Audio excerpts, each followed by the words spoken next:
When we look at the next evidence that I discussed, which was hadith that I recited in the beginning, the authentic hadith, where Rasulullah sallallahu alaihi wasallam told us that Islam began as something strange. Not strange because it's something wrong. Not strange because it's against the fitrah. But strange when the people become corrupted and you bring the right thing, they find it to be strange. You know? Imagine if there was a country that everybody's nose was cut off. Some people talk about this, right? Not a hadith or something, but imagine if a country, everybody's nose were cut. And then you went into that country with your nose. People would laugh at you. Look at him, he got a nose. In reality, it's not that something's wrong with you, it's just the norm has become corrupted. Today, the same thing is true for society. Today, if you stand in your da'wah on the haqq, everybody attacks you. Somebody's going to attack you because they don't like the way you dress. Why you dress like that? Don't worry about how I dress. I look good. Don't worry about me. Somebody's going to attack you because you don't want to bow down to them. Brother, I only bow to Allah. I'm good. Somebody's going to attack you because your beard's too long, your throat's too short. Brother, unless I'm doing something against the Quran and Sunnah, I don't need your advice. Jazakallah khair. Somebody's going to attack you because they're jealous of you. And you will get all of this. But you have to ignore all of that. Let them say you're odd. Let them say you're strange. Let them say you're a weirdo. Let them say you're a fundamentalist. Let them say you're backwards. Let them say you're whatever they want to say. You have to care about what Allah thinks of you. You have to say, what did Allah order me to do? You have to say, what am I doing is in accordance with the manhaj of a Nabi and the methodology that was taught to us by the Prophet alayhi salatu wasalam.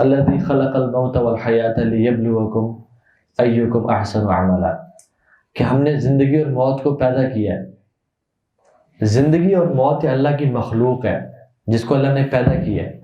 پہلے یہ exist نہیں کرتی تھی جب کچھ نہیں تھا, کیونکہ اللہ کے لیے زندگی اور موت کا کانسیپٹ ہی نہیں ہے. وہ الحی القیوم ہے, وہ شروع سے ہے جب کچھ بھی نہیں تھا اور وہ آخر تک ہوگا.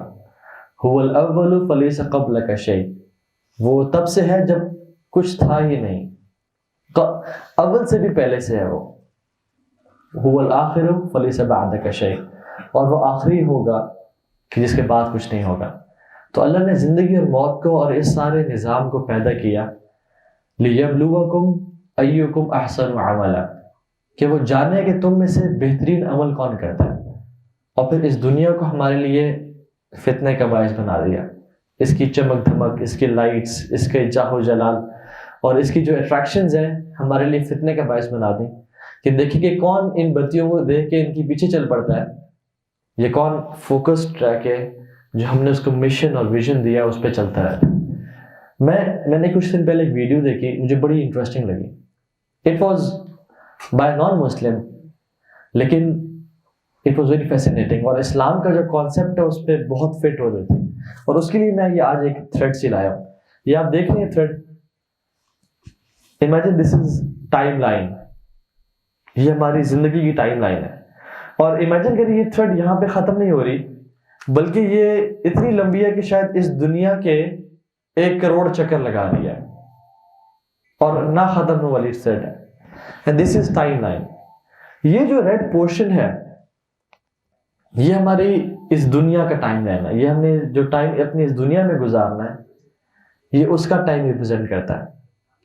ہم یہاں پیدا ہوئے اور ہم نے یہاں مرنا ہے, اور یہ موت کے بعد کا سفر ہے جو کہ کبھی نہ ختم ہونے والا ہے. اب ہم کرتے کیا ہے کہ ہم زندگی اپنی یہاں شروع کرتے ہیں, یہاں ہمیں کچھ سمجھ آتی ہے اور ہم ساری زندگی اپنی لگا دیتے ہیں کہ میں اس جو یہ پورشن ہے اس میں میں اپنی کچھ لائف کمفرٹیبل گزار لوں, compromising on all this what is ahead of us. اپنی اس سب کو ہم بھول کے بس یہ جو ٹائم ہے جو میں نے یہاں پہ گزارنا ہے اس کو میں اچھی طرح گزار لوں, اس پہ میں تھوڑا سکون کر لوں, اس پہ میں عیاشی کر لوں اور اس پہ میں خوش ہو جاؤں. ہم اپنی ساری زندگی کو اس ٹائم کی خوشی میں گزار دیتے ہیں اور اپنی ہمیشہ کی زندگی پہ کمپرومائز کر لیتے ہیں. دس از آ ریئلٹی. لیکن جو لوگ اپنی اس زندگی کو ڈسپلن ہو کے, یہ جو تھوڑا سا ٹائم ہے یہ والا, maybe 60 years, maybe 50 years, کچھ لوگ کے لیے 70 years ہے, and this represent maybe 100 years and 200 years and 300 years and 50,000 years and then ہمیشہ کی جنت یا ہمیشہ کی جہنم. ہم لوگ اس ٹائم میں اپنے اس پورشن کو انجوائے کرنے کے لیے اپنے اس سب کو کمپرومائز کر رہے ہیں, ناٹ ریئلائزنگ کہ یہ جو ہے وَلَلْآخِرَةُ خَيْرٌ لَكَ مِنَ الْأُولَى, یہ جو یہ بہت بہتر ہے اس سب سے.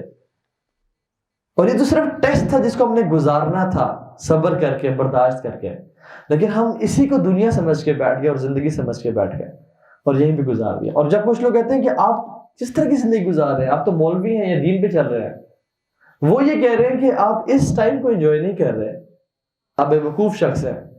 اور ہم کہتے ہیں کہ سبحان اللہ, تم صرف اس ٹائم کو انجوائے کرنے کے لیے اس سب کو کمپرومائز کر رہے ہو. We have this to enjoy. اور اللہ تعالیٰ کے پاس جو ہے, جو اللہ کے پاس چلا گیا وہ باقی رہنے والا ہے. امام مالک رحمہ اللہ موطا لکھ رہے تھے, اپنی موطا حدیث کی کتاب. تو ان سے لوگوں نے کہا کہ آپ موطا کیوں لکھ رہے ہیں؟ اتنے سارے لوگوں نے اپنی احادیث کتب لکھی ہیں, ہر بندہ ہر محدث لکھ رہا ہے, آپ بھی لکھ رہے ہیں. تو انہوں نے کہا ما کان للہ باقیہ, جو اللہ کے لیے کیا جاتا ہے نا وہ باقی رہتا ہے. تو میں لوگوں کے لیے تو نہیں کر رہا, میں اللہ کے لیے کر رہا ہوں. اور آج موطا بن مالک حدیث کی کتاب میں سب سے فیمس کتاب ہے. کیوں؟ کیونکہ اخلاص تھا اس میں اور اللہ کے لیے کیا گیا تھا. تو ما کان للہ باقیہ, جو اس ٹائم اللہ کے لیے کیا جائے نا وہ ہمیشہ باقی رہنے والا ہے. اور جو اس ٹائم میں کیا جائے اسی کچھ ٹائم فریم کو انجوائے کرنے کے لیے, وہ ہی ختم ہو جانے والا ہے. اور جب موت آئے گی, علماء کہتے ہیں the people are sleeping, they'll wake up when they'll die. اس ٹائم ان کی آنکھیں کھل جائیں گی, او تیری خیر یہ کیا کر دیا, ما لہذا الکتاب لا یغادر صغیرۃ ولا کبیرۃ الا احصاها, یہ کیسی کتاب پکڑا دی ہم نے, نہ اس میں کوئی چھوٹی سے چھوٹی چیز نہ بڑی سے بڑی چیز چھوڑی گئی ہے. لوگ کہیں گے اس ٹائم قال رب ارجعون لعلی اعمل صالحا فیما ترکت, یا اللہ واپس بھیج دے, یا اللہ ہم ریکویسٹ کرتے ہیں, ہم چیختے ہیں, چلاتے ہیں, منتیں کرتے ہیں واپس بھیج دے. لعلی اعمل صالحا فیما ترکت, کہ جو ہم نے چھوڑ دیا مال کاش ہم وہ کر کے آئیں گے, ایک دفعہ اور چانس دیتے. لیکن پھر کوئی آتا نہیں ہے. اگر کسی کو چانس ملتا اور کوئی واپس دنیا میں آتا تو وہ اللہ کے نبی ہوتے, لیکن کسی کو چانس نہیں ملا. جو چلا گیا وہ چلا گیا. جس نے یہ ٹائم گزار دیا, جو ایک دفعہ اس سے گزر گیا وہ واپس کبھی بھی نہیں آئے گا. اور یہی ٹائم ایک بہت بڑا موقع بھی ہے اس سب کو کمانے کے لیے, اور ایک بہت بڑا دھوکہ بھی ہے. اگر ہم دھوکے میں پڑ گئے تو یہ سب ہاتھ سے نکل جائے گا اور ہمیشہ کی بربادی ہے. لیکن جو لوگ جنہوں نے اس ٹائم میں اپنا آپ کو سمجھ لیا اور اپنے مقصد کو سمجھ لیا, وہ کامیاب ہو جائیں گے. And these are the people who follow the road which is less travelled. ہمارا جو آج کا ٹاپک ہے, the topic is road less travelled, کہ وہ سڑک جس پہ کم لوگ چلے. اللہ کے نبی نے فرمایا بدا الاسلام غریباً وسيعود غریباً کما بدا. اسلام شروع ہوا تھا ایک غریب چیز سے, ایک اسٹرینج چیز سے, وسيعود غریباً کما بدا, اور واپس وہ پلٹ جائے گا اس اپنی اسٹرینجنس پہ, اس غربا پہ, کما بدا جس طرح وہ شروع ہوا تھا.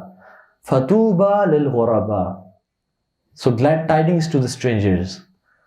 اور کچھ تو لوگوں نے کہا کہ طوبہ ایک جنت کی وادی ہے, وہ صرف ان لوگوں کے لیے بنائی گئی ہے جو واقعی میں اسٹرینجرز ہیں. ہم لوگ سمجھتے ہیں ہمارا اسٹرینجر ہونے کا کانسیپٹ یہ کہ اگر میں کسی مال میں داڑھی رکھ کے چلا جاؤں تو آئی ایم اے اسٹرینجر. یا کوئی خاتون اگر نقاب پہن کے چلی جائے جہاں پہ کبھی نقاب نہیں پہنا گیا تو and she is looking like an agent or something, people think she is a stranger and she is thinking I am a stranger. Appearance میں اسٹرینج ہونے کو ہم اسٹرینجر سمجھتے ہیں. لیکن اللہ کے نبی نے اور صحابہ نے اس غریب یا غربا کا جو مطلب ہے ان کی نظر میں کافی پروفاؤنڈ تھا یہ. It was not just about looks, it was much more than that. اور وہ اللہ کے نبی کے دور میں شروع نہیں ہوا تھا, یہ ان سے کچھ پہلے بھی تھا.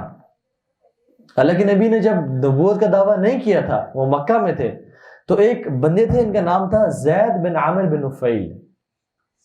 زید بن عامر بن نفیل یہ عرب میں سے تھے. یہ الخطاب جو تھے یہ ان کے تایا تھے، جو عمر بن خطاب کے والد ہیں. عمر بن خطاب واز ہز کزن. اور ان کے بیٹے جو تھے، جو کہ بعد میں پیدا ہوئے اور بعد میں انہوں نے اسلام قبول کیا، وہ تھے سعید بن زید. نام سنا لگ رہا ہے؟ 10 اشرف مبشرین کون ہیں؟ ابو بکر صدیق، عمر بن خطاب، عثمان بن عفان، علی بن ابی طالب، عبد الرحمن بن عوف، ابو عبیدہ بن جراح، سعد بن ابی وقاص، طلحہ بن عبید اللہ، زبیر بن العوام اور سعید بن زید، ان کے بیٹے. اللہ کے نبی کی زندگی میں سے بہت ساری روایات ملتی ہیں، اور اسپیشلی جو ام المومنین ہیں اسماء بنت ابی بکر، انہوں نے بہت سی روایت نقل کی ہیں ان کے بارے میں. یہ کبھی بھی انہوں نے اپنی زندگی میں لا الہ الا اللہ نہیں پڑھا، نہ اسلام قبول کیا، زید بن عامر بن نفیل نے. لیکن اللہ کے نبی نے ان کو دیکھا اور ان کی تعریف بیان کی اور ان کو پریز کیا. یہ ان لوگوں کے گروپ میں سے تھے جنہوں نے کبھی بھی اسلام سے پہلے اور نبوت سے پہلے شرک نہیں کیا تھا، اور شرک کو بھی ایکسیپٹ بھی نہیں کیا تھا. ان کو یہ کانسیپٹ ان کے ذہن میں آتا ہی نہیں تھا کہ اللہ کے علاوہ ان بتوں کی پوجا ہو ہی نہیں سکتی. ان میں سے کون لیتے؟ ورقہ بن نوفل، یہ ان لوگوں میں سے تھے جنہوں نے بتوں کی پوجا نہیں کی. عبداللہ بن جہش، عبید اللہ بن جہش، عبداللہ بن قحافہ، یہ کون تھے؟ عبداللہ بن قحافہ. ابو بکر صدیق کا نام عبداللہ بن قحافہ ہے. ابو بکر تو ان کی کنیت تھی، ان کا جو اصل نام ہے وہ عبداللہ، اور ان کے والد کا نام کیا ہے؟ قحافہ. ٹھیک ہے، ابو قحافہ. تو ان کا نام تھا عبداللہ بن قحافہ. ابو بکر صدیق، انہوں نے بھی، ابو بکر صدیق نے بھی کبھی اپنی زندگی میں دور جاہلیت میں بھی بتوں کی پوجا نہیں کی. ان کے والد ابو قحافہ رضی اللہ عنہ نے ان کو بولا کہ جب وہ اسلام میں نہیں تھے، بولا کہ تم بالکل سیٹل نہیں ہوتے اپنے خداؤں کے ساتھ، تو کمرے میں ان کو رکھا اور اپنے ایک بت کو بھی رکھا اور کہا کہ بات کرو ان سے اینڈ میک سیٹلمنٹس، ورشپ کرو ان کی، یو نیڈ ٹو ورشپ ہم. اور ابو بکر رضی اللہ عنہ ان سے دیکھنے لگے اور بات کرنے لگے اور کہا کہ nothing is coming out from you, نہ تم میرا جواب دے رہے ہو نہ تم میری مدد کر سکتے ہو، بلکہ تم تو اپنی مدد بھی نہیں کر سکتے، سو مجھے تمہاری کوئی ضرورت نہیں ہے. تو ابو بکر صدیق نے بھی کبھی، لیکن دس گائے زید بن عامر بن نفیل واز آن نیکسٹ لیول. اللہ کے نبی جب نبی نہیں تھے، محمد بن عبداللہ تھے، تو عرب کے فیسٹیولز میں پارٹیسپیٹ کرتے تھے، لیکن کسی بھی ایسی ریچول میں پارٹیسپیٹ نہیں کرتے تھے جو کہ غیر شرعی ہوتا یا ایسا ہوتا. تو ایک دفعہ اللہ کے نبی خود ذکر کرتے ہیں ایک واقعے کا، کہتے ہیں کہ ہمیں جب بھی کوئی ایسا گوشت یا ایسا کھانا دیا جاتا جو اللہ کے نام کے علاوہ کسی پہ قربان کیا جاتا تو ہم اسے انکار کر دیتے. تو ایک دفعہ میٹ ہمیں سرو کیا جا رہا، مجھے دیا تو میں نے کہا نہیں میں نہیں لوں گا جو چیز اللہ کے نام پہ نہیں ہے. تو جب زید بن عامر کے پاس آیا وہ میٹ، تو انہوں نے وہ کھڑے ہو گئے اور اعلان کہنے لگے کہ تم کیسے اللہ کے علاوہ کسی کے نام پہ قربان کر سکتے ہو، جبکہ وہ اللہ ہی ہے جو کہ بارشیں نازل کرتا ہے، وہ اللہ ہی ہے جس نے اس کو پیدا کیا تھا، اور یہ اللہ ہی ہے کہ جس نے اس کے لیے ویجیٹیشن اگائی. تو تم لوگ کیسے اللہ کے علاوہ ان بتوں کی پوجا کرتے ہو اور ان بتوں کے نام پہ سرو کرتے ہو. تو ان کو جو تایا تھے الخطاب، وہ بہت اسٹرکٹ اور ہارش انسان تھے. He was the first man، اور یہ ہمیشہ سب سے آگے ہوتے تھے ان کو مارنے میں، الخطاب. اور ان کو جب یہ انہوں نے بات کی تو ان کو پکڑا، he punched in his face, he kicked him, he spit on him، اور کہا کہ تم نکل جاؤ یہاں سے، تم ہم میں سے نہیں ہو، you are a disgrace for Arabs and our lords، تم نکل جاؤ یہاں سے. اور ہمیشہ اس طرح مارا کرتے. لیکن زید بن عامر ہمیشہ رب کی توحید بیان کرتے ہیں. اور سبحان اللہ، ایک دفعہ ایک انسیڈنٹ ہوا جس میں اسماء بنت ابی بکر روایت کرتی ہیں کہ زید بن عامر ایک دفعہ جب ان کو دیکھ رہے تھے کہ وہ بتوں کی پوجا کر رہے تھے، تو کعبے کے غلاف کے ساتھ چمٹ کے کہتے ہیں کہ واللہ no one of you is upon the deen of Ibrahim علیہ السلام except me، تم میں سے کوئی بھی ابراہیم کے دین پہ نہیں ہے میرے علاوہ.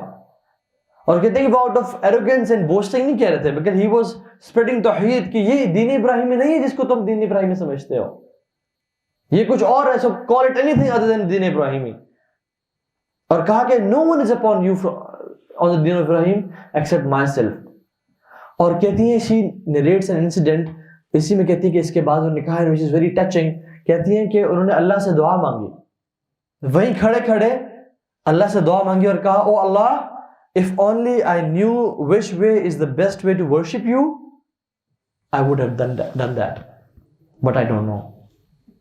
یا اللہ اگر مجھے پتا ہوتا کہ تجھے کس طرح سے تیری عبادت کرنی ہے تو میں وہ کرتا رہا, کہ مجھے معلوم نہیں ہے, مجھے پتا نہیں ہے کہ تیری عبادت کس طرح سے کرنی ہے. اور وہ کہا کرتے تھے اکثر, اللہم اہدنی الی ما یرضیک, یا اللہ مجھے ہدایت دے دے اس کی طرف, اس راستے کی طرف جو تو چاہتا ہے, جو تو پسند کرتا ہے, جو تیری محبت کا راستہ ہے. اور اکثر یہ دعا کیا کرتے تھے, اللہم اہدنی الی ما یرضیک. اور الخطاب جب بھی یہ سنتے اور ان کو پھر مارا, منہ پہ مکے مارتے, لاتے مارتے اور ان پہ تھوکے پھینکتے اور کہتے نکل جاؤ یہاں سے, تم ہمارے میں سے نہیں ہو. اور حتیٰ کہ یہ اتنے ان کی فطرت اسلام پہ تھی کہ کوئی آیت نہیں سنی انہوں نے, کوئی حدیث نہیں سنی انہوں نے, کسی عالم سے نہیں پڑھے, کوئی حدیث کی کتاب نہیں پڑھی, کوئی قرآن کی آیت نہیں پڑھی, لیکن he was so much on the deen of فطرہ کہ بے حد حساب کوئی نہیں. اور الخطاب نے ان کو اتنا مارا ایک دفعہ کہ یہ ان کی زبان بولنا چھوڑ گئی. he was unable to speak. اور لوگوں کے ظلم اور زیادتی کی وجہ سے تنگ آ کے he went to Syria, کہ میں شاید وہاں کے جو جوز اینڈ کرسچنز ہیں شاید ان سے میں کوئی طریقہ سیکھوں اللہ کو عبادت کرنے کا, شاید ان سے مجھے اوتھینٹک نالج مل جائے. جیسے سلمان الفارسی رضی اللہ عنہ مختلف ایریا میں جا کے ایران گئے, سیریا گئے کہ مجھے کسی طرح سے حق مل جائے, یہ بھی اس طرح سے گئے. اور جب ان کو پتہ چلا کہ محمد نے نبوت کا دعویٰ کیا ہے تو فوراً سے وہاں سے نکلے اور راستے میں تھے when he was being ambushed and he was killed right there. جب لوگوں کو پتہ چلا یہ واپس آ رہے ہیں تو he was ambushed and he was killed right there. ان کے جو بیٹے ہیں سعید بن زید, انہوں نے اللہ کے نبی سے پوچھا, کیونکہ وہ تو اسلام قبول کر چکے تھے, اور کہا کہ یا رسول اللہ, جب میرے فادر کے بارے میں سوال کیا جائے گا اور آپ کو تو پتہ ہے میرے باپ کیسے تھے, تو یا رسول اللہ آپ ان کے بارے میں کیا کہتے ہیں, وہ تو اسلام کے آنے سے پہلے, آپ کو دیکھنے سے پہلے ہی مر گئے. تو اللہ کے نبی نے کہا قیامت کے دن انبیاء کے پیچھے ان کی قومیں کھڑی ہوں گی, ہر نبی کے پیچھے اپنی قوم کھڑی ہوگی. اور کہتے ہیں کہ میں زید بن عامر بن نفیل کو دیکھ رہا ہوں کہ وہ اکیلا کھڑا ہوگا ایز اے ہول امہ, ایک اکیلی امت کی طرح. سبحان اللہ. This was his faith and عقیدہ in Allah subhanahu wa ta'ala. Because he was actually on the deen of Ibrahim, لیکن وہ جانتے نہیں تھے کہ اللہ کی کس طرح عبادت کرنی ہے, اور ساری زندگی توحید پریچ کرتے رہے. اور he was so strong as a preacher, as a human being, کہ اللہ کے نبی نے کہا کہ قیامت کے دن تمام امتیں اپنے انبیاء کے پیچھے کھڑے ہوں گے اور زید بن عامر اکیلے کھڑے ہوں گے. he'll be a man as an ummah. سبحان اللہ. یہ ہوتے ہیں strangers. This is the profound meaning of being strange. We talk about peer pressure, کہ ہم پہ لوگوں کا پریشر ہے, ہم لوگ کس طرح سے گزارا کریں. سبحان اللہ, ہم تو مسلمان ملک میں, مسلمان ایک انوائرمنٹ میں رہ رہے ہیں, ہمارے پہ کیا pressure. This is peer pressure, کہ جب آپ کے اپنے آپ کا انکار کرتے ہیں, آپ کو لاتے مارے, مکے مارے اور آپ کو ذلیل کریں اور کہیں کہ you are disgrace for this Arab tribe, اور آپ کو اس ایریا سے نکال دیں حتیٰ کہ آپ کو نکلنا پڑ جائے. This is peer pressure, and this is the real meaning of غربا. دیز آر ٹرو غربا. اور سبحان اللہ, جسے کہتے ہیں نا کہ only dead fish go with the flow. ہم لوگ آج کل مری ہوئی مچھلیوں کی طرح بن گئے ہیں, جہاں کی ہوا چلی وہاں چل پڑے, نہ دیکھا کہ اسلام کی ویلیوز کیا ہیں, نہ دیکھا کہ جس رب نے ہمیں اتنی نعمتیں دی ہیں اس کا تقاضا کیا ہے ہم سے, بس جہاں کی چلی وہیں کی چل پڑے.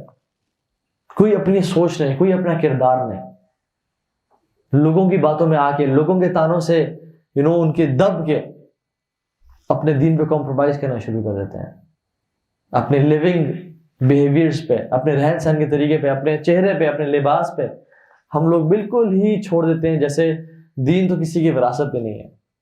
The first thing we throw away is دین, کہ چلو یہ تو آنے جانے والی چیز ہے, بچپن سے ملا نا, کبھی ہم نے اس کی قدر نہیں کی اور نہ اس کے بارے میں کبھی علم سیکھا ہے.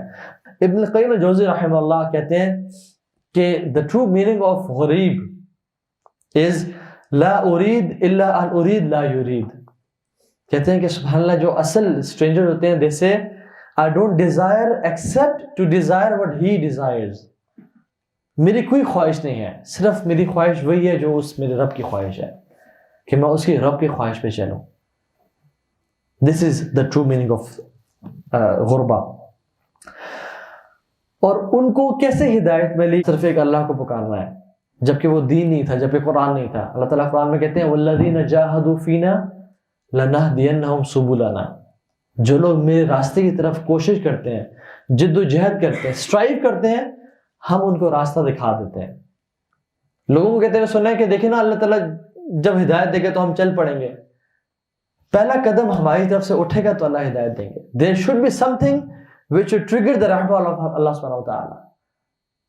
بندہ کچھ تڑپ تو دکھائے. سقراط کو جانتے ہیں, سوکریٹیز کو.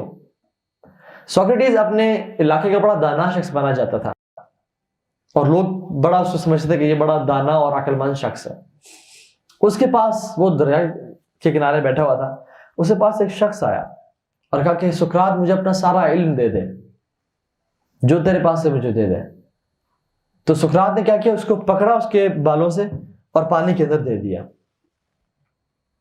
وہ چیخیں مارنے لگا, ہاتھ مارنے لگا کہ اس کا منہ پانی کے اندر تھا, حتیٰ کہ 30 سیکنڈ گزر کے, 40 سیکنڈ 50 سیکنڈ کے وہ بالکل بے ہوش ہونے لگا. تو سقراط نے اس کا منہ نکالا. تو اس نے کہا کہ تجھے تو میں بڑا دانا شخص مانتا تھا, بڑا عقل مند مانتا تھا, یہ تو نے کیا حرکت کی ہے؟ تو سقراط نے کہا کہ جتنی تڑپ تیرے اندر ہوا کی تھی جب تو اس پانی میں تھا, اتنی تڑپ تیرے اندر علم کی پیدا ہو, جب جس دن ہو جائے اس دن میرے پاس آ جانا, میں تجھے اپنا سارا علم دے دوں گا. The lesson he wanted to teach this man was کہ the desire has to come from you. تمہارے اندر سے تڑپ پیدا ہونی چاہیے. اور جس شخص میں اللہ سے کے ساتھ تعلق جوڑنے کی ایسی تڑپ پیدا ہو جائے, پھر اللہ تعالیٰ پیچھے تو ہٹنے کا سوال نہیں پیدا ہوتا, بلکہ اللہ کہتے ہیں تم 1 قدم بڑھاؤ, میں 10 قدم بڑھاؤں گا. اے بندے تو چل, کیا میں تیری طرف دوڑ کے آؤں گا. لیکن انیشیٹو کہاں سے آئے گا؟ انیشیٹو تیرے سے آئے گا. انیشیٹو قدم تو نہیں اٹھانا ہے. ایسے نہیں ہوگا کہ تیرے جو ہے نا کوئی میریکل ہوگا اور تو تیری اچانک سے داڑھی ہو گئے گی اور تو نے پگڑی پہننے کا, امامہ پہننے کا, اور تجھے سارا علم آ جائے گا. یہ ہم کچھ فرشتہ سامنے کہیں گے اور کہیں گے کہ آج کے بعد آپ دین پہ آ جائیں اور اللہ تعالیٰ آپ کو قبول کرتے ہیں. ایسا نہیں ہوگا, کبھی بھی ایسا نہیں ہوگا. بلکہ جو اللہ تعالیٰ ہماری زندگی میں چھوٹے موٹے ٹیسٹ دیتے ہیں, ٹرائلز دیتے ہیں, وَلَنُذِيقَنَّهُم مِّنَ الْعَذَابِ الْأَدْنَىٰ دُونَ الْعَذَابِ الْأَكْبَرِ لَعَلَّهُمْ يَرْجِعُونَ. ہم لوگوں کو چھوٹے موٹے ٹرائلز دیتے ہیں, اللہ کہتے ہیں ٹیسٹس دیتے ہیں. کبھی بیماری, کبھی فائنینشیل لاس, کبھی کسی کی وفات, کبھی قریبی کی وفات, کبھی کچھ کسی مال کا چھن جانا, کبھی ہاتھ پاؤں کا چھن جانا. یہ اللہ تعالیٰ کیوں دیتے ہیں؟ دون العذاب الاکبر لعلہم یرجعون. بڑے قیامت کے عذاب سے پہلے چھوٹے موٹے ٹیسٹس کیوں ہوتے ہیں؟ لعلہم یرجعون, تاکہ میرے بندے میری طرف پلٹ آئے, ان کو احساس ہو جائے کہ وہ لاوارث نہیں ہے, ان کا کوئی رب بھی ہے جو ان کو دیکھ رہا ہے. وہ جو مرضی چاہیں کرنے والا معاملہ نہیں ہے. مسلمانوں کے ساتھ یہ معاملہ نہیں ہے جو کفار کا معاملہ ہے. کفار کے ساتھ اللہ کا مختلف معاملہ ہے. کفار کے لیے اللہ تعالیٰ فرماتے ہیں کہ ذرنی ومن خلقت وحیدا, مجھے اور اس کو چھوڑ دیں. وجعلت له مالا ممدودا وبین شہودا, اس شخص کو مجھے چھوڑ دیں جس کو میں نے مال دیا, اولاد دی ہے, ان کو میں دیکھ لوں. کفار کو ذرنی والمکذبین اولی النعمہ وماہلہم قلیلا, جو جھوٹ بولتے ہیں نا, جو انکار کرتے ہیں ہمارا, ان کو چھوڑ دیں, میرے ساتھ ان کے معاملہ ہے, ان کو میں دیکھ لوں گا قیامت کے دن. ان کو میں نے ڈھیل دی بھی ہے اس دنیا میں. کفار کو اللہ تعالیٰ ڈھیل دیتے ہیں اس دنیا میں, ان کی پکڑ نہیں ہوتی, بلکہ ان کے نیک کام جو بھی خدمت کرتے ہیں انسانیتی, ان کو اسی دنیا میں اجر ملتا ہے, لیکن ان کے لیے آخرت میں کچھ بھی نہیں. لیکن مسلمانوں کے ساتھ جو معاملہ ہے وہ یہ والا, وَلَنُذِيقَنَّهُم مِّنَ الْعَذَابِ الْأَدْنَىٰ دُونَ الْعَذَابِ الْأَكْبَرِ لَعَلَّهُمْ يَرْجِعُونَ. ہم پکڑتے ہیں, آزماتے ہیں, ٹیسٹ دیتے ہیں تاکہ ان کے گناہ معاف ہوں اور یہ پلٹیں, تاکہ بڑے عذاب سے بچ جائیں. لیکن جو بے وقوف شخص, جو عقل کا اندھا, ان کو بھی نہیں سمجھتا, اور وہ پھر بھی بہکتا چلا جاتا ہے, وہ بھی پھر بھی اللہ کے اشاروں کو نہیں سمجھتا, ان تھپکیوں کو نہیں سمجھتا کہ بیٹا واپس آ جاؤ, اس سے پھر بیوقوف شخص ہے کوئی نہیں. پھر اللہ الٹیمیٹلی اسے ڈھیل دے دیتے ہیں کہ اب جاؤ تم، اب وہ سمم بکم عمی فہم لا یرجعون، اب ٹھپا ہو گیا. تو ہمارا کام کیا ہے؟ اپنے رب کی طرف بار بار واپس پلٹنا. والذین جاہدوا فینا لنہدینہم سبلنا، کہ جو ہماری طرف راستہ اختیار کرتے ہیں، کوشش کرتے ہیں، ہم ضرور بضرور ان کو ہدایت کا راستہ دکھاتے ہیں.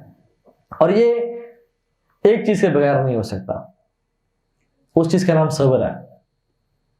صبر کے بغیر اللہ تعالیٰ کے راستے میں ہم نہیں چل سکتے. وَاسْتَعِينُوا بِالصَّبْرِ وَالصَّلَاةِ، کہ میرے سے مدد مانگو تو کس طریقے سے؟ نماز سے اور صبر سے. اللہ کے نبی کے پاس ایک دفعہ عورت آئی، کہتی یا رسول اللہ مجھے فٹس پڑتے ہیں، ایپیلیپسی کا دورے پڑتے ہیں، میں کیا مجھے لیے دعا مانگے آپ؟ اب یہ جائز ریکویسٹ تھی. تو اللہ کے نبی نے کہا کہ میں تمہارے لیے دعا مانگ سکتا ہوں اور تمہیں شفا دے دیں گے، لیکن اگر تم اس مشکل پہ، اس پریشانی پہ صبر کرتی ہو تو تمہارے لیے جنت گارنٹیڈ ہے. The choice is yours. یہ بھی حلال ہے دعا مانگنا اور تمہیں شفا مل جائے گی. لیکن اگر تم صبر کرتی ہو تو صبر کا اجر چونکہ اتنا بڑا ہے، انما یوفی الصابرون اجرهم بغیر حساب، صبر کرنے والوں کا اجر بغیر حساب کتاب کے، وہ کاؤنٹنگ نہیں ہوتی اس میں پہ. تو وہ پھر تمہارے لیے جنت کا وعدہ ہے. تو اس نے کہا یا رسول اللہ مجھے یہ قبول ہے، لیکن بس یہ دعا کر دیں کہ میرا جب بھی مجھے یہ دورے پڑتے ہیں تو میرا پردہ کھل جاتا ہے، میرا سطر ایکسپوز ہو جاتا ہے. تو اللہ سے یہ دعا کریں کہ میرا سطر کبھی ایکسپوز نہ ہو. تو اللہ کے نبی نے دعا کی اور اس کو فٹس پڑتے تھے اور وہ اس کا سطر کبھی نہیں کھولا پھر. And she was from the women of paradise. صبر صبر صبر، استقامت پکڑ کے رکھنا.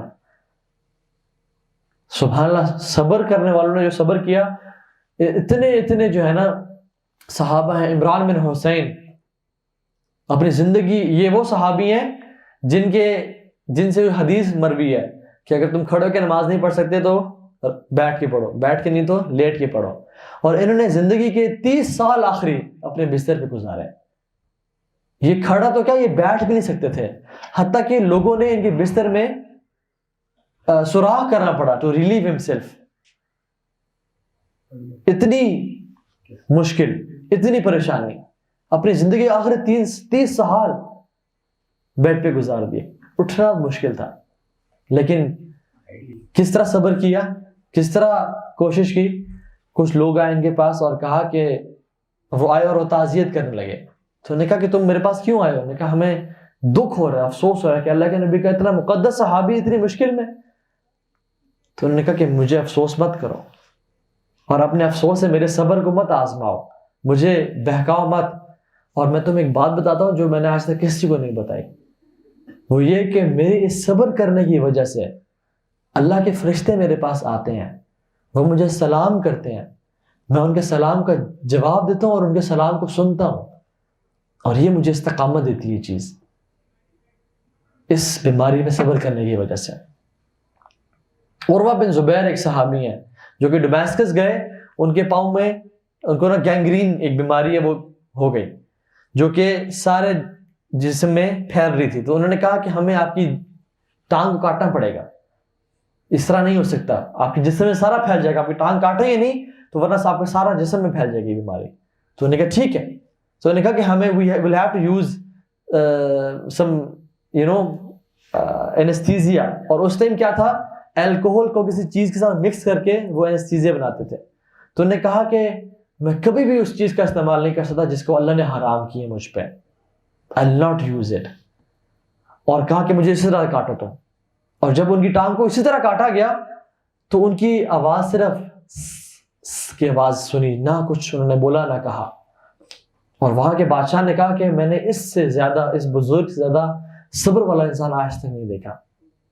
اور جب ان کی ٹانگ کو کاٹ کے پانی میں رکھ دیا تو انہوں نے اپنی ٹانگ کو دیکھا اور کہا کہ اے ٹانگ، تجھے پتہ ہے خدا کی قسم میں نے تیرا استعمال کرتے ہوئے کبھی اللہ کی نافرمانی نہیں کی. سبحان اللہ، ایسی بات کون کر سکتا ہے ہمیں سے کہ اپنے کسی لم کو دیکھ کے ہم کہیں کہ تیرا میں نے آج تک اللہ کی نافرمانی میں استعمال نہیں کیا تجھے. اتنے نیک لوگ تھے, لیکن ان پہ بھی مصیبتیں آئیں, اور جب وہ چلنے لگے تو 2 لوگ ان کے پاس آ رہے تھے, اور انہوں نے یہی بات کی کہ تم میرے پاس کیوں آ رہے ہو, کہ تم میری تعزیت کے لیے یا مجھ پہ افسوس کرنے کے لیے آ رہے ہو تو مجھے تمہاری ضرورت نہیں ہے, میں صبر کرنے والوں میں سے. تو انہوں نے کہا کہ نہیں ہم تو اس لیے نہیں آ رہے, ہم تو اس لیے آ رہے ہیں کہ آپ کا بیٹا عبداللہ وہ گھوڑے سے گر کے, گھوڑا اس پہ پاؤں رکھا اور وہ ہلاک ہو گیا, وہ شہید ہو گیا, ہم تو یہ خبر دینے آئے ہیں آپ کو. انہوں نے پڑھا اِنَّ لِلَّهِ وَإِنَّا إِلَيْهِ رَاجِعُونَ, اور کہا کہ اگر اللہ نے مجھے 7 اولاد دی ہے تو 1 لے لی تو کیا ہوا, اور مجھے 4 لمز دیے ہیں, 2 ہاتھ 2 پاؤں, اگر 1 لے لیے تو کیا ہوا. اور جب واپس مدینہ پہنچے تو لوگوں نے پوچھا کہ آپ کا سفر کیسا رہا, تو انہوں نے صرف ایک بات کی جو کہ حضرت موسیٰ نے اپنے غلام کو کہا, یوشع بن نون کو, لَقَدْ لَقِينَا مِن سَفْرِنَا هَذَا نَصَبًا, کہ no doubt we have suffered through much exhaustion in this journey. یہ it has been a tough journey, اور کچھ نہیں کہا. یہ لوگوں کا پیشنس تھا. یہ لوگ وہ لوگ تھے جو کہ غرباء میں سے تھے, اسٹرینجرز میں سے تھے, اتنی استقامت دین پہ, اتنی مضبوطی کے ساتھ چمڑ کے رہے. سو اللہ تعالیٰ ہمیں آزماتے ہیں, ہمیں ٹیسٹ کرتے ہیں, دیکھتے ہیں کہ ہر اسکول کا اصول ہے, ہر انسٹیٹیوٹ کا اصول ہے کہ آزمایا جاتا ہے, ٹیسٹ لیا جاتا ہے. اسکول میں کوئی ایسا اسکول دیکھا آپ نے کہ سارا سال پڑھایا اور ایگزامز نہ ہو اور پروموشن ہو جائے, یا کوئی ایسی اکیڈمی دیکھیے کہ جس میں ٹیسٹ نہ کیا جائے فٹنس کا اور پھر پاس پروموٹ کیا جائے. ہر چیز کا اصول ہے. اللہ تعالیٰ بھی آزماتے ہیں کہ میرا بندہ کتنا سچا ہے اپنے دعوے میں. اور اللہ تعالیٰ قرآن میں کہتے ہیں احسب الناس ان یترکوا, لوگوں نے گمان کر لیا کہ انہیں ہم چھوڑ دیں گے, ان کو ہم آزمائیں گے نہیں. ان یقولوا آمنا وهم لا یفتنون, کہ انہوں نے کہا ہے کہ آمنا یا رب آمنا ہم ایمان لے اور ہم انہیں چھوڑ دیں گے, نہیں. وَلَقَدْ فَتَنَّا الَّذِينَ مِن قَبْلِهِمْ, ہم نے پچھلے لوگوں کو آزمایا تھا. فَلَيَعْلَمَنَّ الَّذِينَ صَدَقُوا, اور ہم نے جانا کہ ان میں سے سچے کون تھے. وَلَا يَعْلَمَنَّ الْكَاذِبِينَ, اور ہم ان میں سے جانیں گے کہ جھوٹے کون تھے. تو اللہ تعالیٰ لازمی آزماتے ہیں ان مشکلوں کے ذریعے کہ تم میں سے سچے کون ہیں اور جھوٹے کون. لیکن ہماری سچویشن سبحان اللہ کیسی ہے کہ جب بھی کوئی چھوٹی پرابلم آئی, کوئی کلیمٹی آئی ہم پہ, فوراً سے دین چھوڑ کے بیٹھے کہ اللہ تعالیٰ اتنا ظالم کیوں ہے, نعوذ باللہ. اللہ تعالیٰ نے مجھے ہی آزمانا تھا, ایک میں ہی ملا تھا آزمائش کے لیے, اتنی بڑی مصیبت میرے اوپر ڈال دی, اس کو مجھ پہ رحم نہیں آیا, اور اس طرح کی باتیں کی اور دین سے ہاتھ دھو بیٹھے. سبحان اللہ. حالانکہ ہم وہ لوگ ہیں جنہوں نے بچپن میں سارا قرآن پڑھا, دین پہ تربیت ہوئی, لیکن ہمارا اتنا کمزور ایمان اللہ تعالیٰ پہ کہ ہم بالکل ہی چھوڑ کے بیٹھ گئے. اور یہ لوگ جو کہ جن کی میں بات بتا رہا ہوں آپ کو, یہ انہوں نے کبھی دین میں پیدا نہیں ہوئے تھے, کسی اسلامی گھر میں پیدا نہیں ہوئے تھے, انہوں نے بعد میں اسلام قبول کیا تھا اور چپڑ گئے اسلام سے اور کبھی نہیں چھوڑا پھر. یہ اصل ایٹیٹیوڈ اور رویہ ہونا چاہیے. بلال رضی اللہ عنہ, ان پہ تپتی ہوئی صحرا میں, تپتی ہوئی ریت پہ ان کو لٹایا جاتا اور اوپر شدید گرم بولڈرز, پتھر ان کے اوپر رکھے جاتے اور ان کو آزمایا جاتا اور وپس مارے جاتے اور کہا جاتا کہ اپنے دین سے پھر جاؤ, جو تم ایک اللہ کو پکارتے ہو, محمد نے ایمان لائے ہو, چھوڑ دو اس کو. لیکن وہ پھر بھی کہتے احد احد, ایک اللہ, نہیں چھوڑا. آل یاسر, اللہ کے نبی مکہ کے دور میں آل یاسر کو اور یاسر رضی اللہ عنہ کو عذاب دیا جا رہا ہوتا, اللہ کے نبی کہتے اے آل یاسر صبر کرو, بے شک تمہارے لیے جنت کا وعدہ ہے, لیکن چھوڑنا نہیں اس دین کو. سمیہ رضی اللہ عنہا, کتنا آزمایا گیا, بوڑھی, سفید بال, کمزور ہڈیاں, ایک پاؤں ایک گھوڑے سے باندھا گیا, دوسرا پاؤں دوسرے گھوڑے سے باندھا گیا, اور ابو سفیان نے ایک نیزے کو ان کی شرمگاہ پہ رکھا اور دونوں گھوڑے بھگا دیے, اور وہ نیزہ ان کے اندر چیرتا ہوا گیا اور ان کا جسم 2 حصوں میں کٹ گیا, لیکن دین کو نہیں چھوڑا. یہ قربانی دی ان لوگوں نے, کیا تاریخ لکھی ہے ان لوگوں نے, ایسی تاریخ انسانیت میں نہیں ملتی, اتنی ڈیڈیکیشن ٹو دا کاز. اور ہم لوگ سبحان اللہ, ہم پہ چھوٹے موٹے ہی مشکل کیا آئی, کچھ مصیبت, کوئی کسی وفات کیا ہو گئی, کوئی صحت کیا خراب ہو گئی, ہم لوگ اللہ سے شکوہ شکایت کہ اللہ یہ تو نے کیا کیا میرے ساتھ, میں تو بڑا نیک تھا, صالح تھا, ولی تھا, تو نے میرے ساتھ کیا معاملہ کر دیا. تو یہ سلف کا طریقہ رہ چکا ہے جو کہ جن کو اللہ نے آزمایا اور انہوں نے اپنے آپ کو سچا ثابت کیا. اسی طرح سے انفارچونیٹلی ہم لوگ جو ہیں, اللہ کے نبی نے کہا تھا نا کہ بدا الاسلام غریباً وسیعود غریباً کما بدا. Islam started as something strange and will return to something as strange. فَطُوبَى لِلْغُرَبَاء. So glad tidings to the strangers. ہم لوگ سبحان اللہ ہماری یہ کیفیت ہے کہ ہم لوگ جب کسی مسجد میں جاتے ہیں, جب کسی دینی ادارے میں جاتے ہیں یا پروگرام میں جاتے ہیں, وہاں we feel strangers. When we are amongst Maulvis, when we are amongst hijabis, we feel غریب and we feel strange. Don't talk about death too much. اتنی زیادہ موت کی بات نہ کرو, دین کی بات نہ کرو. I'm feeling strange. عمر بن عبدالعزیز کے دور میں وہ روزانہ مدینہ کے علماء کو اکٹھا کرتے اور کہتے کہ چلو موت کا ذکر کرتے ہیں مل کے. روزانہ رات کو مدینہ کے علماء کو اکٹھا کرتے اور کہتے ہیں آپ موت کا ذکر کرتے ہیں. اور سبحان اللہ we are Muslims.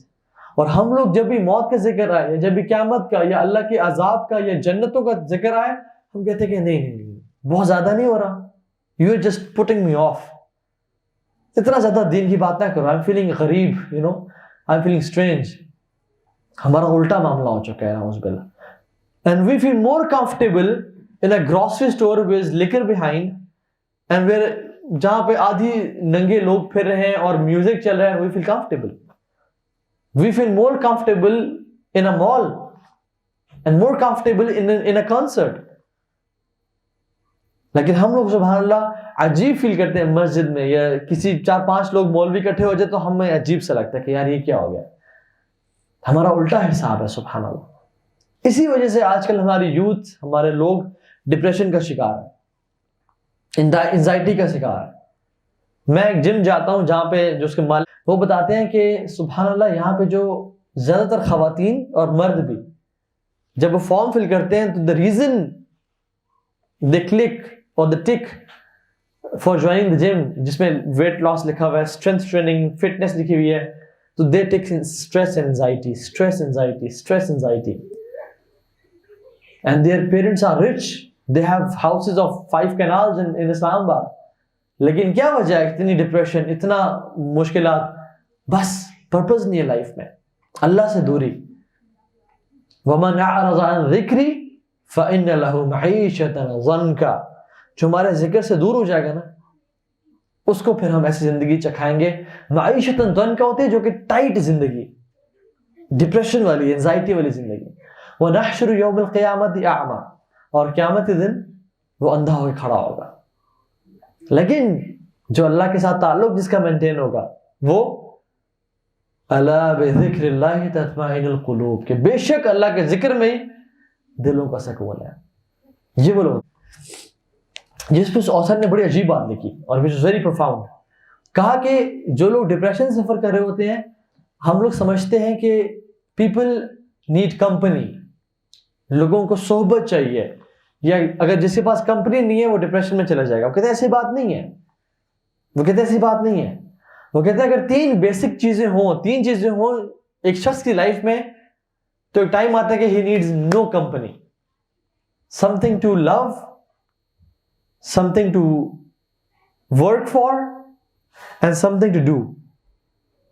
Something to love, something to do, and something to hope for, which means purpose.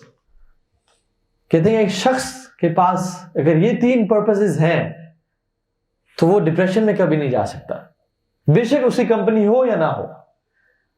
آپ دیکھیں سبحان اللہ ہمارا جو اس دنیا میں مقصد بنے, کسی ایتھلیٹ کا مقصد ہے کہ میں اولمپکس جیت جاؤں یا یہ گولڈ میڈل لے لو. when he had something to do, اور جو اس نے اچیو کرنا تھا وہ کر لیا, now what he feels, بیزاری, زندگی سے بیزاری. کوئی ایکٹر تھا, اس نے کہا میں آسکر جیتنا چاہتا ہوں, جب اس نے وہ جیت لیا تو پھر اس کی لائف میں there is nothing to do now. جو اس نے اچیو کرنا تھا وہ کر لیا, اب بیزاری اور کے علاوہ کچھ نہیں ہے اس کے پاس. so now there is nothing to do. جو چیز وہ جس سے وہ محبت کرتا تھا وہ اس نے کھو دی, وہ اس کو مل گئی, اب there is nothing to love. اور چونکہ دین اور اسلام تو ہے نہیں لوگوں کے پاس, so they have nothing to hope for. They don't have something to hope for, and that's why they are killing themselves. کبھی الکوہل کی اوور ڈوز سے, کبھی ڈپریشن سے, کبھی کیا. And in the UK the highest rate of suicide is amongst people who they are earning $2,250 a month, $2,500 a month, $2,500 a month, which is a good pay. The higher class, they are committing suicide in the UK. Why? Because there is nothing to hope for, and there is nothing to love when you achieve everything. So have a meaningful life. ہر بندہ چاہتا ہے کہ میری زندگی meaning فل ہو, اور جب کسی شخص کی زندگی میں میننگ نہیں ہوتا تو وہ اپنی زندگی میں گھٹن محسوس کرتا ہے. ہر بندہ چاہتا ہے میں کچھ نہ کچھ پروڈیوس کروں. اسی طرح سے جو لوگ ساری زندگی جن کا مقصد ہوتا ہے کہ ہم کمائیں, جب وہ ریٹائر ہو جاتے ہیں, now they have nothing to do, now they suffer. اور وہ سفرنگس کیا ہوتی ہیں کہ میرا کچھ کرنے کا کام نہیں ہے. تو کبھی وہ تو باہر نکل گئے, یا لوگوں سے ملنا, یا لوگوں سے بس بات, کس طرح کوئی کمپنی مل جائے, کس طرح کچھ کرنے کو مل جائے. کیونکہ جو کرنا چاہتے تھے ساری زندگی وہ تو کر لیا اور ریٹائر ہو گئے, اب کما لیے پیسے, اب کیا کریں گے. تو now they start a new life of confusion کہ اب کیا کریں, اب کیا شروع کریں. کچھ نیا چاہیے شروع کرنے کے لیے, کیونکہ ساری زندگی مقصد تھا وہ تو اچیو کر لیا, اب کیا کریں.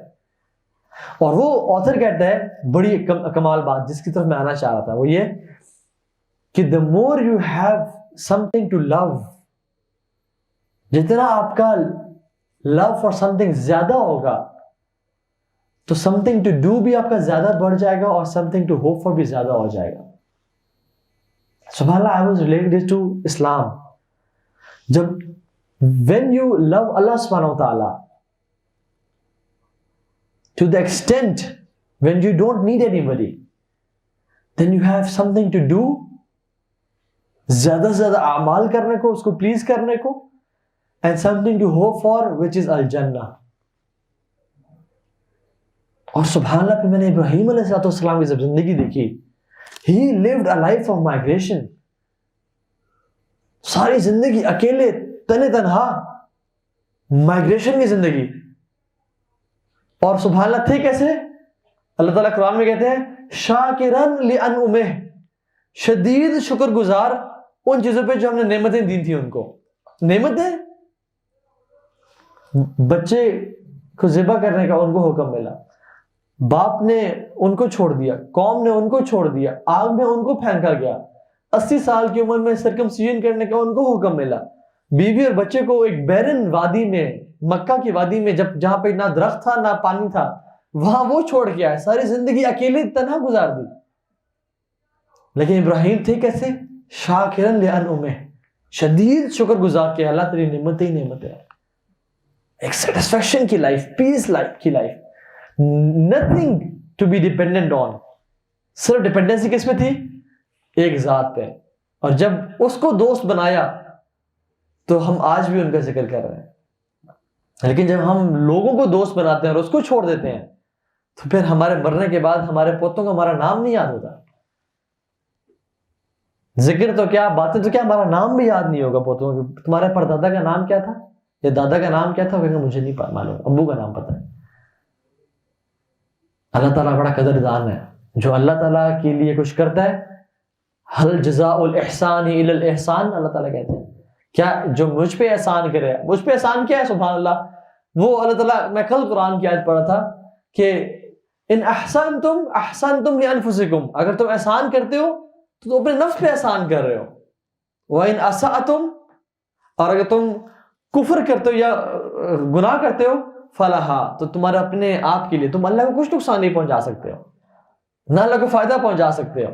تو تم جو نیکیاں کر رہے ہو تمہارے اپنے لیے ہی ہے, تمہارے اجر بڑھ رہے ہیں, تمہارے نیکیوں کے پلڑے بھاری ہو رہے ہیں, تمہارے لیے جنت کے درجات بڑھائے ہیں.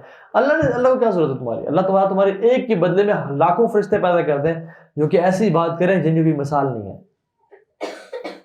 تو ہم جو کر رہے ہیں وہ اپنے لیے کر رہے ہیں, لیکن اللہ تعالیٰ کتنا ریوارڈ کرتا ہے کہ حل جزاء الاحسان الا الاحسان, کیا احسان کا بدلہ پھر احسان سے نہیں دیا جائے گا؟ اور اللہ احسان کا بدلہ کیسے دے گا؟ اللہ اکبر, اپنی شان کے مطابق, اپنی کمال قدرت کے مطابق. یہ اللہ کی شان ہے. تو if you have hired something to love, then you will have more something to do and more something to hope for. اور یہ سبحان اللہ it's very true, it's very true. جب آپ اللہ سے شدید محبت کرتے ہیں، جو والذین آمنوا اشد حبا للہ، جو ایمان والے ہیں وہ اللہ سے محبت میں شدید ہیں، تو پھر there is nothing called depression. کیوں؟ کیونکہ آپ اعمال کرتے جاتے ہو اور آپ کو یہی حسرت ہے کہ میں کم کر رہا ہوں، میں کم کر رہا ہوں، کوئی لمٹ ریچ نہیں کرتے ہو آپ. اور اس دنیا میں آپ کو کبھی بھی جنت نہیں مل سکتی، جنت ملے گی موت کے بعد ہی. So there is nothing like بیزاری یا ڈپریشن in life. اسی طرح سے آپ صحابہ کی زندگی کو دیکھ لیں، ایسی they lived a meaningful life. اللہ کے نبی کو ان کو روکنا پڑتا تھا کہ بس آہستہ آہستہ. عبداللہ بن عمر بن العاص، یا رسول اللہ صحیح سے رات عبادت کرنا چاہتا ہوں، یا رسول اللہ روزانہ روزے رکھنا چاہتا ہوں. لیکن نہیں عبداللہ، کچھ رات کا حصہ سو، کچھ تہجد پڑھو، روزانہ روزے مت رکھو، ایک دن چھوڑو ایک دن رکھو. یا رسول اللہ سارا مال صدقہ میں کرنا چاہتا ہوں. کعب بن مالک نے کہا، کعب بن مالک نے کہا خیبر کے جب مال ملا سارا مال صدقہ. کہا نہیں، کچھ رکھو اور کچھ چھوڑو، کیونکہ ہر بندہ ابو بکر کی طرح نہیں ہے. کچھ مال کو رکھو اور کچھ چھوڑو. یہ ان کا پیشن. They had such a meaningful life. Why they were so passionate and why they had something called meaningful life is because they had something to love. And when they had something to love, جو کہ شدید تھا اللہ کی محبت, they had more something to do and they had more something to hope for. ابو ذر رضی اللہ عنہ, اللہ کے نبی نے منع کیا تھا کہ تم نے اس علاقے میں دعوت نہیں کرنی کیونکہ تمہارے اندر وہ کیپیبلٹی نہیں ہے. لیکن he was so passionate and he had so meaning in life کہ وہ گئے وہاں پہ, دعوت کی اور ان کو مار پڑی وہاں پہ, پھر واپس آئے, پھر دعوت کی, پھر ان کو لوگوں نے مارا, پھر واپس آئے, پھر گئے. You couldn't stop. اور اسی طرح سے آپ دیکھیں کہ سبحان اللہ صحابہ کی قبریں مکہ مدینہ میں کتنی ہیں, حجاز میں کتنی ہیں, 20,000 سے بھی نہیں کم. حالانکہ 1,24,000 صحابہ تھے حجۃ الوداع کے موقع پہ, اتنی کم قبریں. They had a meaningful life. They had a purposeful life. اس لیے وہ نکل گئے اپنے پرپس کو اچیو کرنے کے لیے. اور کسی کی قبر آذربائیجان میں ہے, کسی کے افغانستان میں, کسی کہاں ہے, کسی کہاں ہے, یہاں تک پہنچے گے. سبحان اللہ.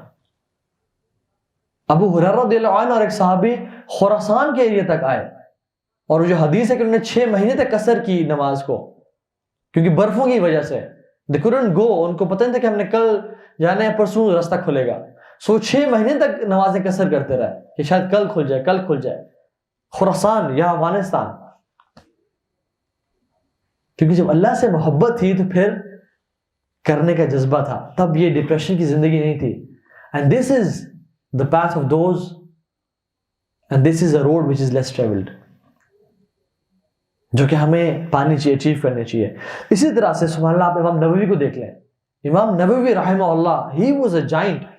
ان کی آپ کتابیں دیکھ لیں, ریاض الصالحین, 40 نووی جیسے کورسز پڑھائے جاتے ہیں, شرح صحیح مسلم, اور کتنی کتابیں. آپ جس لائبریری جائیں امام نووی کی کتابیں دیکھیں گے. He died at the age of 30s. اتنی young age میں he died and he has so much work. Why? Because they had meaningful life. They had something to love, which made them something to do and which made them something to hope for, which was Jannah. یہ زندگی ہے کمال کی, جس کو اللہ تعالیٰ کہتے ہیں من عمل صالحا من ذکر او انثى وهو مؤمن فلنحيينه حیاتا طیبہ. جو زندگی گزارے گا, جو نیک اعمال کرے گا, چاہے مرد ہو یا عورت, اور مومن ہو, تو ہم زندگی کیسی دیں گے اسے؟ فلنحيينه حیاتا طیبہ, بہترین زندگی گزارے گا وہ, بہترین زندگی کہ کسی نے امیجن نہیں کی ہوگی وہ آج تک. اور سبحان اللہ, یہ جو چیز ہے اس میں سے میں آخری ایک صحابی کا واقعہ نقل کر کے ختم کرتے ہیں اس بات کو, کہ اللہ کے نبی نے کہا کہ do not belittle yourself. ہمیں نصیحت کرتے ہوئے کہ do not belittle yourself. صحابہ نے کہا یا رسول اللہ, ہم اپنے آپ کو کیسے بیٹل کرتے ہیں, کیسے ذلیل کرتے ہیں, یہ تو بلکہ تکبر میں نہیں آ جاتا اپنے آپ کو بڑا کرنا. انہوں نے کہا نہیں, میں کہا اپنے آپ کو حقیر مت سمجھو. کا مطلب یہ ہے کہ جب تمہارے سامنے کوئی ایسا کام کیا جائے جس پہ تمہارا بولنا یا روکنا فرض بنتا تھا, اور تم نہ کرو کہ لوگوں کی ملامت مجھے فیس کرنی پڑے گی. This is how you battle yourself. اور تم اپنے آپ کو حقیر کرتے ہو کہ نہیں میرے میں کیپیسٹی نہیں ہے, میں ان لوگوں کی ملامت سے ڈرتا ہوں. اور جب قیامت سے تم سے اللہ تعالیٰ پوچھیں گے کہ تم نے کیوں نہیں بولا, تم نے کیوں نہیں روکا انہیں, تو تم کہو گے کہ یا اللہ میں لوگوں سے خشیت الناس, کہ میں لوگوں سے ڈرتا تھا. تو اللہ فرمائیں گے کہ تجھے مجھ سے ڈرنے کا زیادہ حق تھا, میں زیادہ حقدار تھا اس بات کا کہ تم مجھ سے ڈرتا. So Allah can tم do not belittle yourself. So SubhanAllah, sometimes we Muslims, we belittle ourselves and we don't trust ourselves. Why? I have seen many Muslim brothers کہ میں داڑھی رکھنا چاہتا ہوں لیکن میں نہیں رکھ پاتا. کیوں؟ کیونکہ مجھے ڈر ہے کہ میں نے اگر داڑھی رکھ لی تو کہیں میں کاٹ نہ دوں. شیطان نے تمہیں تمہاری نظر میں اتنا حقیر کر دیا ہے کہ تمہیں اپنے آپ پہ بھی اعتبار نہیں ہے. اتنی اپنے آپ سے بے رغبتی, اتنا اپنے آپ کو بلٹل کرنا کہ میں داڑھی رکھ لوں تو پھر کہیں کاٹ نہ دوں. اتنا loss of self control and self efficacy. Sisters جیسے کہ میں نقاب کرنا چاہتی ہوں لیکن نقاب شروع کرنے تو کہیں اتار نہ دوں. سبحان اللہ, this is belittling yourself. This is not trusting your will power. This is not trusting your, just do it, just do it. اور اللہ پہ بنا توکل کرے. اس طرح تو کوئی شخص بھی کچھ نہ کر سکے کہ میں گاڑی نہیں چلاتا ہوں تو ڈر لگتا ہے کہیں ایکسیڈنٹ نہ ہو جائے, یا میں باہر نہیں نکلتا کہیں مجھے گاڑی ہٹ نہ کر لے, یا میں اسکول نہیں جا رہا کہ کہیں میں فیل نہ ہو جاؤں. یہ شیطان ہے جو ہمیں خوف دلاتا ہے اور ہمیں اپنی نظر میں حقیر کرتا ہے. اسی طرح سے سبحان اللہ, we doubt ourselves, جس میں نے بات کی, and we doubt اللہ سبحانہ وتعالی. جس طرح کہ کبھی کبھی جب دین کے راستے پتہ چل پڑتا ہے تو کیا ہوتا ہے کہ پتہ نہیں میں لگا ہوتا ہوں کہ مجھے اجر ملے گا یا نہیں ملے گا, کہ اللہ تعالیٰ میرے مشکلوں میں ساتھ دیں گے یا نہیں دیں گے. سبحان اللہ, we doubt ourselves and ultimately we doubt اللہ سبحانہ وتعالی, کہ اللہ تعالیٰ واقعی میں مجھے اس کا بدلہ دیں گے یا نہیں دیں گے. Have faith in Allah. آج کل یقین کی بہت کمی ہے ہم میں, بہت شدید کمی ہے. لوگوں کو بولو کہ آپ استغفار پڑھو, آپ کے اندر پریشانی ہے, آپ کی زندگی مشکلات ہیں, آپ توبہ استغفار کریں, استغفر اللہ العظیم پڑھیں, استغفر اللہ الذی لا الہ الا هو الحی القیوم واتوب الیہ پڑھیں. کیوں؟ کیونکہ اللہ تعالیٰ کا حدیث ہے, اللہ کے نبی نے فرمایا من لازم الاستغفار جعل اللہ من کل ضیق مخرجا ومن کل ہم فرجا ویرزقہ من حیث لا یحتسب. اللہ تعالیٰ سے ہر مشکل سے نکالے گا, ہر غم سے آزاد کرے گا, اور وہاں سے رزق دے گا جہاں سے اس نے کبھی سوچا بھی نہیں ہوگا. سو ٹرسٹ اللہ سبحانہ وتعالی, دنیا کے معاملات میں بھی اور آخرت کے معاملات میں بھی, کہ جو اللہ کے لیے کام کیا جائے ما کان للہ باقیہ, جو اللہ کے لیے کیا جائے وہ باقی رہتا ہے. ایک دفعہ ایک صحابی جن کا نام خباب بن ارت ہے, ان کو سبحان اللہ یہ عرب صحابی تھے اور بنو تمیم کے تھے. He was very noble عرب, لیکن بچپن میں جنگوں میں یہ کہیں قیدی ہو گئے اور ان کو ایز اے غلام بیچ دیا گیا. تو یہ گھومتے پھرتے بیچتے مکہ میں ہی آ گئے, اور ایک عورت نے جب ان کو پرچیز کیا تو she was shocked کہ یہ عرب بنو تمیم کا اتنا نوبل ٹرائب کا یہ کسے غلام. خیر پرچیز کر لیا اور کام لیتی رہی اسے. جب وہ نوجوان ہوئے تو خباب بن ارت نے اللہ کے نبی کی دعوت کو سنا, اور دعوت سنی تو قبول کر لی. تو ان کے جو مالک تھے ان کو بالوں سے پکڑ کے صحرا میں گھسیٹتے تھے, اور پگھلا ہوا تانبا پیتل ان کی کمر پہ ڈالتے کہ جو ان کی سکن کو نہ جلا دیتا اور ختم کر دیتا, اور ان میں ظلم اور زیادتیاں کرتے, اور ان کو لوہوں سے مارا جاتا, ان کے اندر لوہے گھسائے جاتے, اور یہ شدید ان کو ٹارچر کیا گیا. تو یہ اللہ کے نبی کے پاس آئے. اللہ کے نبی ایسے ٹیک لگا کے کعبہ سے بیٹھے ہوئے تھے, ایسے ٹیک لگا کے, لیکن یا رسول اللہ اللہ تدعو لنا, یا رسول اللہ آپ ہمارے لیے دعا کیوں نہیں کرتے, یا رسول اللہ آپ ہمارے لیے اللہ سے مدد کیوں نہیں مانگتے. تو اللہ کے نبی نے نا ان کے چہرے پہ نا سمٹمز دیکھے کہ as if he is about to leave or some thing. اللہ کے نبی پتہ چلا کہ ایسے ایک بھنک پڑی کہ ہو سکتا ہے کہ ان پہ آزمائشیں زیادہ ہیں. تو اللہ کے نبی سیدھا ہوئے اور غصہ آ گیا. میں نے کہا خباب تم سے پچھلے لوگ ان کو گڑھوں میں ڈال کے ان کے سر پہ ایریا پھیلی جاتی, لوہے کے آئرنز پھیری جاتی, اور ان کے پورے جسموں کو 2 حصوں میں تقسیم کر دیا جاتا، لیکن وہ پھر بھی اسلام سے نہیں ہٹے۔ لیکن تم لوگ وہ ہو جو جلدی کرتے ہو، جو جلد بازی سے کام لیتے ہو۔ سبحان اللہ، جلد بازی، جسم پہ ان کے نشان تھے اور کھڈے پڑے ہوئے تھے، لیکن اللہ کے نبی کہا جلد بازی نہ کرو اور صبر کرو، اور کہا کہ جس دین کو، اور ان کو دے کے کہا کانفیڈنس کے ساتھ کہ اے خباب، جس دین کو میں لے کے آیا ہوں نا، یہ اللہ تعالیٰ ہر اس جگہ میں اس کو داخل کرے گا جہاں پہ سورج کی روشنی پڑتی ہے اور رات کا اندھیرا جاتا ہے، وَيَدْخُلُونَ كُلَّ بَيْتٍ، اور ہر گھر میں داخل ہوگا یہ دین۔ خواب بن عرض نے کہا ٹھیک ہے رسول اللہ، کیونکہ جو دین بجھتا ہوا، پھسلتا ہوا، ختم ہوتا ہوا نظر آ رہا تھا، اللہ کے نبی نے کہا یہ ہر گھر میں داخل ہوگا جس دین پہ تم چل رہے ہو۔ تو اللہ نے خباب بن عرض کو لمبی زندگی دی، اور یہ عمر بن خطاب کے دور میں بھی زندہ تھے، اور یہ ہی amongst those companions جو کہ لمبی عمر تک زندہ رہے۔ تو چونکہ جو لوگ مکہ کے دور میں اور مدینہ کے دور میں اسلام جنہوں نے قبول کیا تھا، مکہ کے دور میں اور شروع کے تھے، اسلام میں ان کی بڑی قدر تھی۔ جیسے ایک دفعہ جبریل علیہ السلام آئے نا اللہ کے نبی کے پاس، انہوں نے کہا یا رسول اللہ آپ میں سے سب سے عزیز اور مقرب لوگ کون ہیں؟ انہوں نے کہا بدری صحابہ جنہوں نے بدر میں شرکت کی تھی۔ تو انہوں نے کہا یا رسول اللہ آسمانوں میں بھی جن فرشتوں نے بدر میں شرکت کی تھی وہ سب سے عزیز اور نوبل ہیں۔ تو اسلام میں جو لوگ پہلے آئے اور دین پہ عمل کیا وہ مقرر تھے۔ جیسے عمر بن خطاب کے پاس اکثر یہ بیٹھے ہوتے نا کہ ابو سفیان بیٹھا ہوتا، یہاں سہل بن حنیف بیٹھے ہوتے، بڑے بڑے سردار جنہوں نے لیٹ اسلام قبول کیا۔ تو جب ان کے پاس آتے نا بلال حبشی اور سلمان الفارسی، تو ان کو پیچھے کرتے آپ پیچھے ہو جائیں، بلال حبشی اور سلمان فارسی آپ آگے آ جائیں۔ تو جب آتے نا اصحاب صفہ تو پھر ان کو وہ پیچھے کرتے کہتے اصحاب صفہ آپ آگے آ جائیں۔ اور جب آتے نا بدری صحابی شروع مکہ کے دور کے لوگ غریب، لیکن شروع میں اللہ کے نبی کا ساتھ دیا، تو ان کو پیچھے کرتے ہیں اور ان کو آگے کرتے ہیں۔ تو ابو سفیان حتیٰ کہ وہ اتنے پیچھے چلے جاتے کہ جہاں مسجد کی باؤنڈری ہوتی ہے اور جوتے پڑے ہوتے ہیں۔ تو ابو سفیان نے کہا کہ سہل بن حنیف کو کہ یہ کیا؟ عمر بن خطاب نے جوتوں کے پاس بٹھا دی جبکہ ہم سردار ہیں۔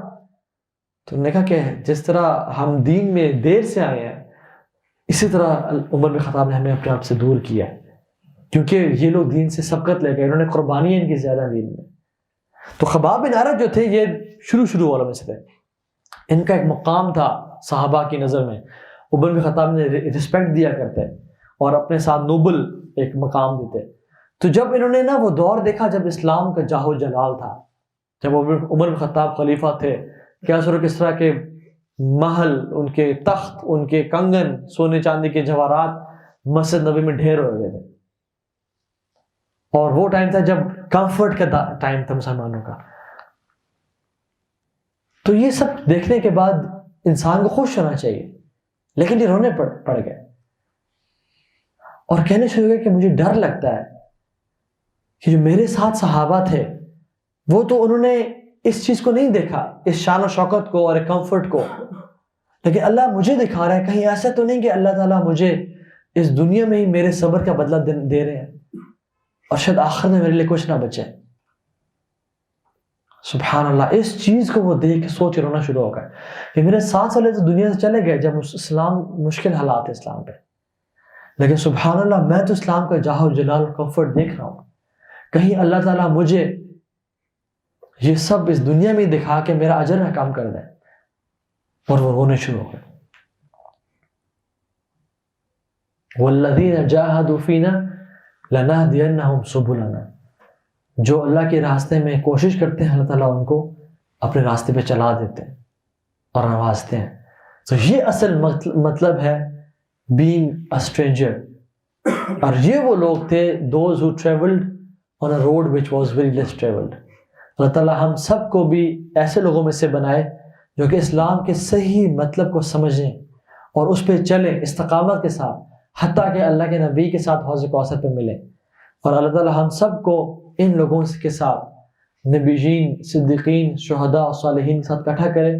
وحسن اولئک رفیقا، اور کیا بہترین کمپنی ہے ان لوگوں کی۔ اللہ تعالیٰ ہم سب کو جنت الفردوس میں اللہ کے نبی کا ساتھ دے، ابو بکر صدیق کا، عمر بن خطاب کا، اور ایسے لوگ جن کو اللہ تعالیٰ جن سے راضی ہو گیا اور جو اللہ سے راضی ہیں ان کا ساتھ دے، اور ہم مسکینوں کو، غریبوں کو، ناکاروں کو ان کے ساتھ شامل کر دیں. اللہم آمین. ربنا تقبل. If you follow the Quran and the Sunnah, people see you something strange. Maybe they even call you names. You're extreme. Who does that? You grow your beard, people look at you like, what are you doing? This is weird. You look strange. I've got a lot of Muslim friends, none of them do what you do. You see, how do you think the Prophet ﷺ looked? The Prophet ﷺ was clean shaven? No, the Prophet ﷺ had a big beard. Even Muslims find Islam strange. In the hadith, Islam started as something strange and it will go back to being something strange. Paradise is for the people who are strange. Jannah is for the people who are strange. We try to make deen 21st century, we try to make Islam that look, yeah, with all of the Habibi, the Prophet sallallahu alayhi wasallam said, this deen started strange and it will return to being strange. So glad tiding to the strangers, yet every single one of us is trying to be exactly like everyone else. My dress is like the non-Muslim. My food is like the non-Muslim. My schooling is like the non-Muslim. My appearance is like the non-Muslim. My house is exactly like the non-Muslims. My dreams and my ambitions of owning a house and taking my family on a holiday at the end of the year and driving, every ounce of my body's ambition is exactly like the non-Muslim. My name was Muhammad, I changed it to Mo. My name was Mustafa, I changed it to Steve. Every ounce of me is dripping non-Muslim. Yeah, but brother, alhamdulillah, I'm a Muslim. ألف لام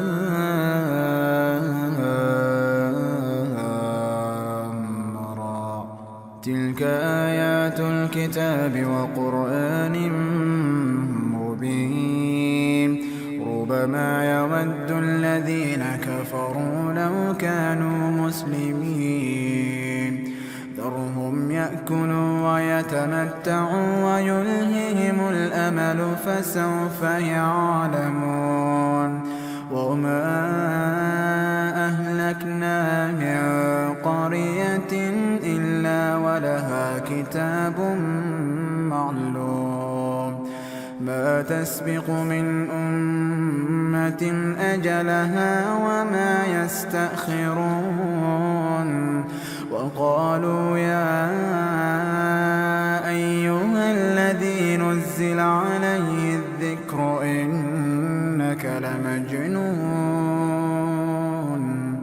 لو ما تأتينا بالملائكة إن كنت من الصادقين ما ننزل الملائكة إلا بالحق وما كانوا إذا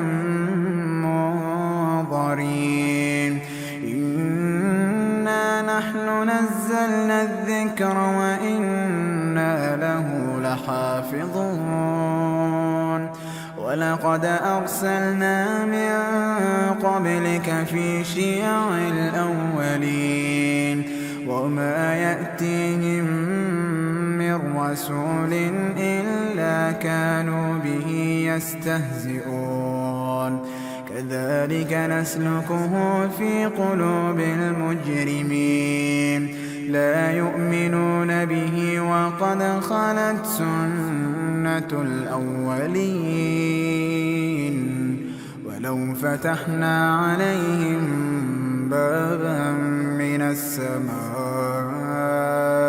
فظلوا فيه يعرجون لقالوا إنما سكرت أبصارنا بل نحن قوم مسحورون ولقد جعلنا في السماء بروجا وزيناها للناظرين وحفظناها من كل شيطان رجيم إلا من استرق السمع فأتبعه شهاب مبين والأرض مددناها وألقينا فيها رواسي وأنبتنا فيها من كل شيء موزون وجعلنا لكم فيها معايش ومن لستم له برازقين وإن من شيء إلا عندنا خزائنه وإن من شيء إلا عندنا خزائنه وما ننزله إلا بقدر معلوم ورسلنا الرياح لواقح فأنزلنا من السماء ماء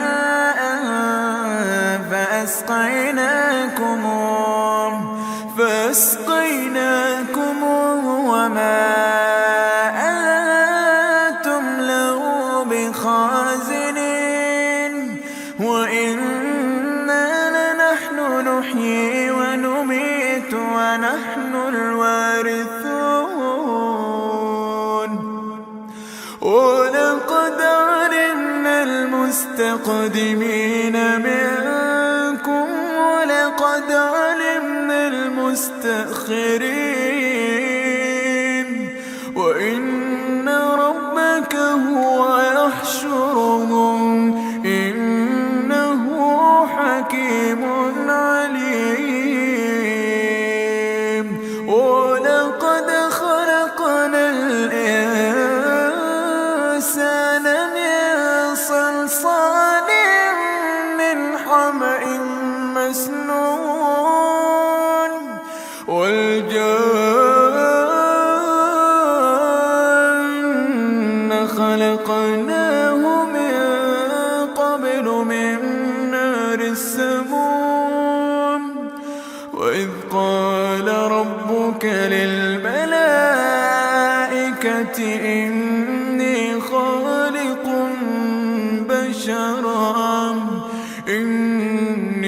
خالق بشرا من صلصال من حمأ مسنون فإذا سويته ونفخت فيه من روحي فقعوا له ساجدين فسجد الملائكة كلهم أجمعون إلا إبليس أبى أن يكون مع الساجدين قال يا إبليس ما لك ألا تكون مع الساجدين قال لم أكن لأسجد لبشر خلقته من صلصال من حمأ مسنون قال فاخرج منها فإنك رجيم وإن عليك اللعنة إلى يوم الدين قال رب فأنظرني إلى يوم يبعثون قال فإنك من المنظرين إلى يوم الوقت المعلوم قال رب بما أغويتني لأزينن لهم في الأرض ولأغوينهم أجمعين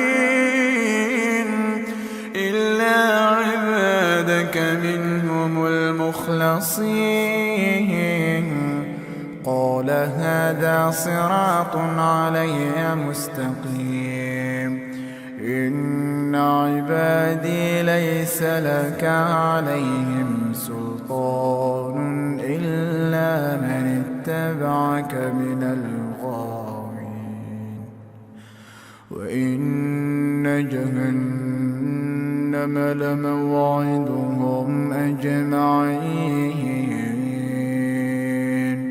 لها 7 أبواب لكل باب منهم جزء مقسوم إن المتقين في جنات وعيون ادخلوها بسلام ادخلوها